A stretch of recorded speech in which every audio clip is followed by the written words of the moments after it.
Narcissistic people are highly skilled at identifying what your vulnerabilities are and using emotional and psychological manipulation tactics to get you to fear them, to get you to kowtow to them, to submit to them. Over time, through this emotional and psychological manipulation, they train you to link your sense of safety, approval, or even your worth as a person to their approval of you, to their emotional state.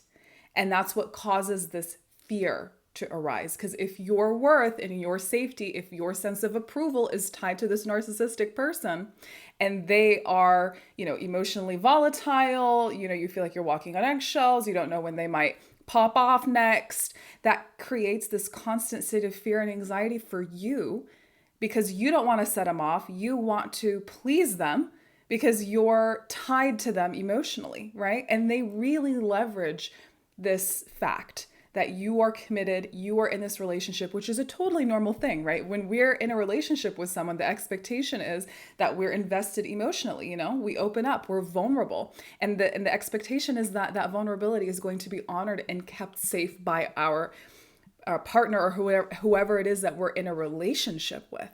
But instead, with a narcissistic person, they take that vulnerability and they turn it into leverage. They create fear, they create uncertainty. They use tactics like love bombing and devaluation and gaslighting and all this stuff to keep you on edge, to keep you guessing, to keep you confused, to keep you in fear, because that is how they dominate you and control you. That's how they maintain their power status in the relationship, because that's how they view relationships. They don't have the capacity to have like mutual connection and shared vulnerability, and they don't view relationships in that sense. They view it in terms of their utility. What am I getting from you? What are you giving me? That's how they view you. And they also view you as an extension of them, that you owe them something somehow, right? You are not even in the equation when it comes to a relationship with a narcissist, because it's all about them. And you'll find yourself really putting everything that you need and your emotions and yourself, your identity to the side in favor of the narcissist, because they demand all of the attention. It's always all about them. And in today's video, I want to break down 8 different manipulative strategies that narcissists commonly use in relationships with their victims, with their targets, to manipulate and control you. One of the narcissists' most commonly used tactics is gaslighting. They will get you to question your reality, or just the reality in general. They'll get you to question your sanity.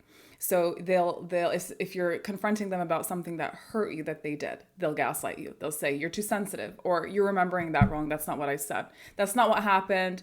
They'll start getting defensive and they'll start deflecting the situation onto you. Well, you're accusing me of this. Remember that one time that you did that, so that they can avoid accountability and change the topic at hand so that the focus is no longer on what they're doing, but now you're being put in a position to defend yourself. Gaslighting is a way to confuse you and throw you off and get you to question your memory, the truth, what happened, your feelings. It's a way to get you to abandon your feelings and adopt their narrative. So if you find yourself questioning your judgment or questioning yourself, like, yeah, maybe I'm too sensitive, or maybe I'm remembering this wrong, you're being gaslit. You're being gaslit. And what can really help with this is journaling. When something happens to you that's really emotionally charged, that's really triggering, that sets off your fight or flight response, try to start journaling about it. That can be really helpful to ground us in reality. So when you're dealing with a toxic person and they're gaslighting you,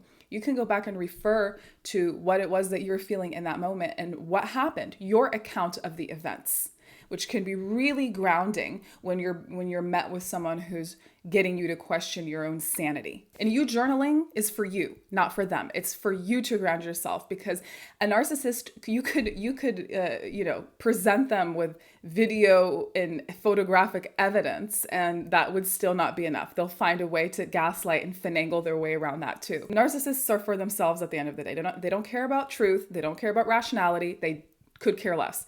They care about themselves and protecting their ego and getting you to buy into their narrative of events. Another manipulation tactic they use commonly is guilt trips. Oh, the guilt trips. They'll say things to you like, after all I've done for you and I've sacrificed, and this is how you repay me. They'll make you feel indebted to them, like you owe them something. And you might feel bad, like, well, yeah, that's true. They have done a lot, and maybe I shouldn't have brought that up. And no, someone who cares about you is not going to hold things over your head and is going to care about your feelings and want to hear what you have to say. This deflection, this feeling of your feelings are a burden and I'm going to guilt you into leaving me alone, is just a showing of how self-absorbed they are and how they don't really care about anybody but themselves. They don't want to be burdened with other people's emotions. Guilt tripping also involves them making you feel like you're responsible for their emotions and their outbursts and their behaviors and all of that, unacceptable stuff that they do. The guilt trip is to try to also get you to take responsibility for that. Like, I wouldn't have done that if you didn't do this. Well, you made me mad. What did you expect me to do, right? They feel warranted in their bad behaviors because they're entitled and they lack empathy. It's basically like this is their guilt, right? They should be feeling guilty for what they're doing. But instead, they're taking that guilt and they're transferring it to you. They're projecting it to you. And now, like, you're holding it and you're like, oh my gosh, now you're feeling guilty and you don't know what to do with this guilt because it's not yours. It's their guilt. It's not your responsibility to take on their guilt. And another thing they do is that they will make it seem like their relationships are fine with everybody else. It's just they have a problem with you. You're the only one that makes me feel this way. I never have this problem with anybody else. It's just you. They'll single you out, and then you'll start thinking, man, maybe there's something wrong with me, Because if they're fine with everybody else, but this is a manipulation. It's a lie. A narcissist has these problems with pretty much everybody in their life, but they're singling you out to make you feel guilty, to isolate you, to get you to, again, buy their version of events, buy their narratives, kowtow to their will, allow yourself to be under their submission and their control. At the end of the day, we are adults. Adults are responsible for their behaviors, for their emotions, for their decisions, for their lives. Another common manipulation tactic is the silent treatment. The withdrawal, the silence, right? The ignoring you, the living in the same house but not talking, the awkwardness, right? This is a power move. This is a move that they do when things don't go their way. When they didn't get their way, you had a different opinion, you set a boundary, you did not kowtow to their will. They will respond by trying to punish you with silence, okay? And then that will often create this feeling of anxiety in you where you just want to make it better, you want to talk, you don't want to live like this, where you're just like in silence ignoring each other and there's this tension in the atmosphere. Right? So you might try to remedy the situation. But you know what? If they wanted to act like children and throw a tantrum and to give you the silent treatment, this could be an opportunity for you to just enjoy your time without them harassing you or trying to make you feel guilty, or take it as an opportunity to invest in yourself and to spend time doing things that you enjoy to do without their, interjecting. Another thing they do is love bombing followed by the devaluation. There's something called the narcissistic abuse cycle. You can Google it, look at the chart. The first stage of this cycle is idealization. That's when the love bombing happens. Oh my gosh, I've never felt this way before. You're just so special and you're the best thing that's ever happened to me. And all of this stuff that just makes you feel like, wow, he really or she really cares. They really care about me. Then comes the devaluation. You start getting criticism, undermining, insults, right? Then discard, right?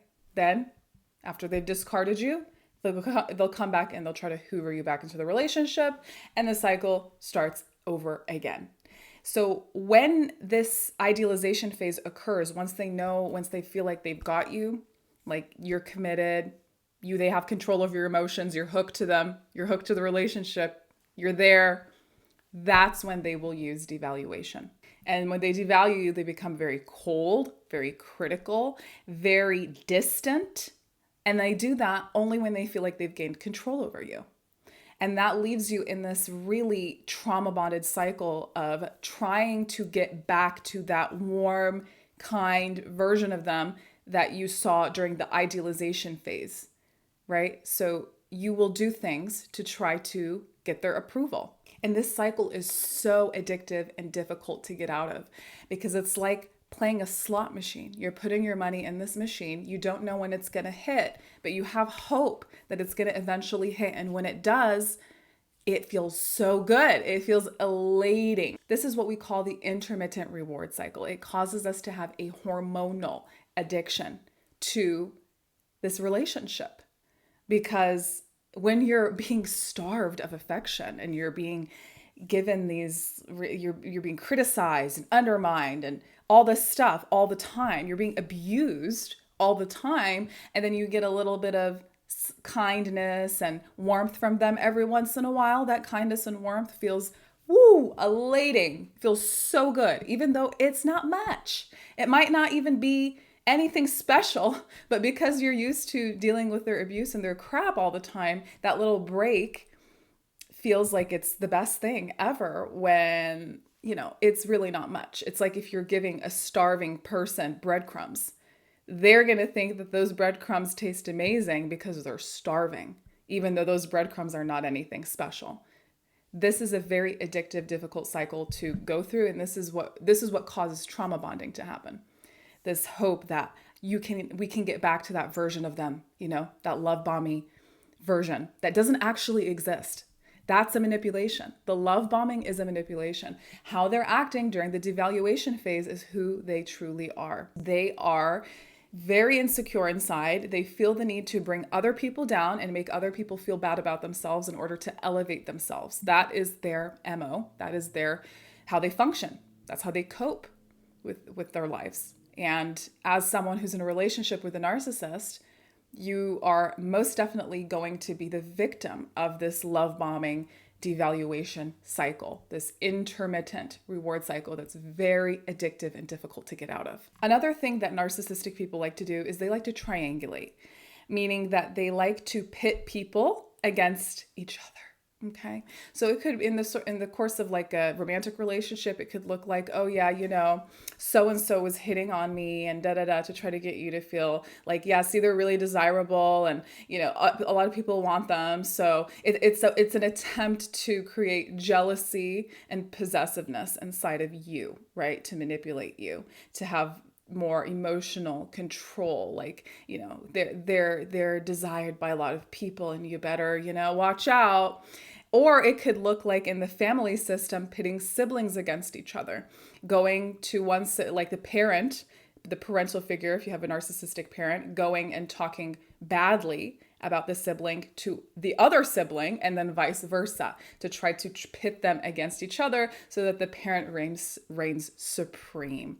Okay, love triangles are the same thing. The narcissist wants to reign supreme over their different sources of supply and have them kind of pitting it out, fighting against each other. And then this creates a desire for you to want to work harder and to do more for them and to just submit yourself to them, completely neglecting yourself to try to win them over so that they don't, reject you or leave you for the other person or favor the other person over you. So this is a very manipulative strategy that's meant to keep you small and to keep them in control and power. Another thing narcissists do is they blame shift and they play the victim. They can do no wrong.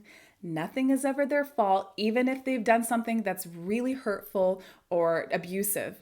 It's not their fault. There's always a reason why you're the problem, why you're at fault. They will always shift blame to you or somebody else to evade accountability for their abusive and toxic behavior. And then that will leave you feeling like you're the problem somehow, because they'll convince you that. They'll convince you that you're really the issue.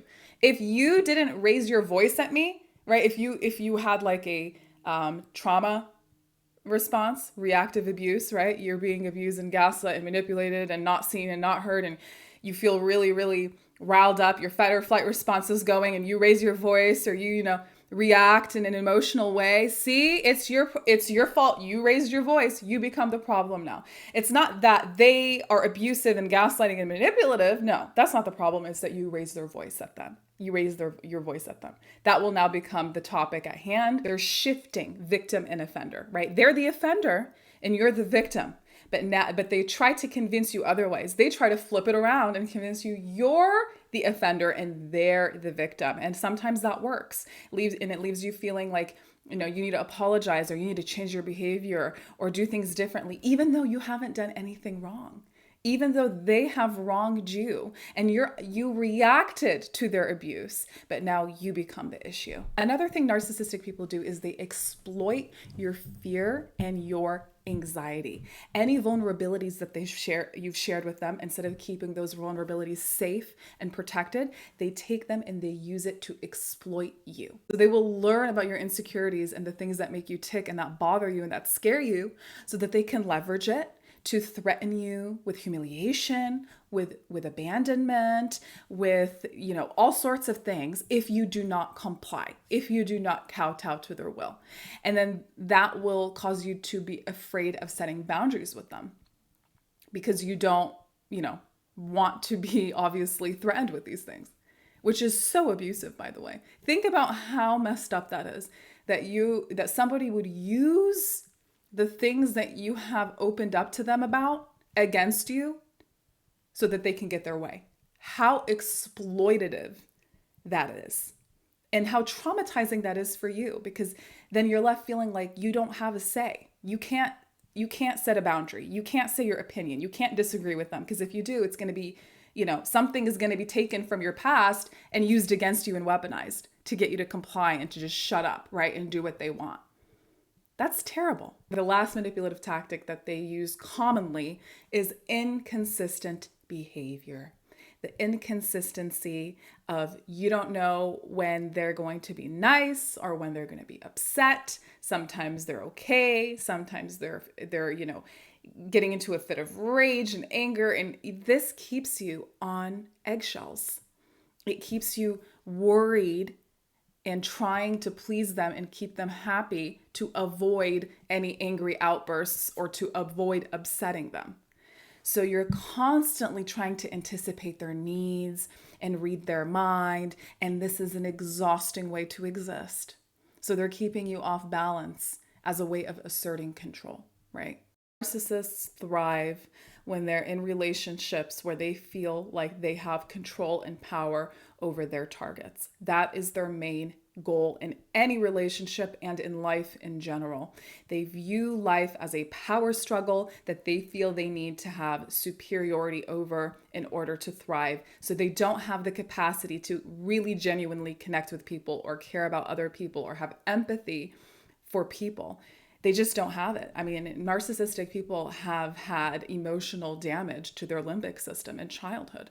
Their empathy centers, the parts of their brain that are supposed to feel for others, are just not there. They're not adequately developed, which causes them to be the way that they are. So no matter what you do, it's not going to change anything, because the damage that they have is for them to fix, and they don't see a problem with their behavior, especially because there's always people in their life that they feel they have control over that enable them. If you're in a relationship with this kind of person, it can be incredibly difficult to cope and to manage and leave if that's your goal.